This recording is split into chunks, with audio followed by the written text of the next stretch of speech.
Icon star Allu Arjun director Sukumar combination లో వచ్చిన Pushpa series చిత్రాలు ప్రపంచవ్యాప్తంగా బ్లాక్ బస్టర్ హిట్ గా నిలిచాయి. ముఖ్యంగా వీటిలో ఊ అంటావా కిస్సిక్ ఐటెం సాంగ్స్ ప్రత్యేక ఆకర్షణలుగా నిలిచిన సంగతి తెలిసిందే. తాజాగా ఓ ఇంటర్వ్యూలో పాల్గొన్న ఈ చిత్రాల సంగీత దర్శకుడు దేవిశ్రీ ప్రసాద్ పుష్ప 3వ పార్ట్లో ఐటెం సాంగ్ పై ఆసక్తికర విషయాన్ని పంచుకున్నారు. ఈ సినిమాలో ఐటెం సాంగ్ కు నటి జాన్వీ కపూర్ డాన్స్ వేస్తే బాగుంటుందని అభిప్రాయపడ్డారు. అలాగే పుష్ప 2లోని కిస్సిక్ పాటకు యంగ్ బ్యూటీ శ్రీలీల అయితే బాగుంటుందని తానే సూచించినట్లు తెలిపారు. శ్రీలీల అద్భుతమైన డాన్సర్ కాబట్టి ఆమెను తీసుకుంటే బాగుంటుందని మేకర్స్ కు చెప్పానని అన్నారు. పాట ఆధారంగా దీనిపై దర్శక నిర్మాతలు తుది నిర్ణయం తీసుకుంటారని అన్నారు.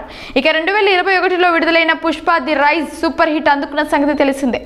ఆ తర్వాత దానికి సీక్వెల్ గా గతేడాది డిసెంబర్ 5న విడుదలైన పుష్ప ది రూల్ చిత్రం ఇప్పటికీ పలు థియేటర్లలో సందడి చేస్తోంది. వసూళ్ల విషయంలో బాహుబలి 2 రికార్డును బ్రేక్ చేసింది. 32 రోజుల్లోనే 1831 కోట్లకు పైగా కలెక్షన్లను రాబట్టింది. అలాగే ఈ నెల 17 నుంచి ఈ సినిమాలో అదనపు సన్నివేశాలను కూడా జోడించారు.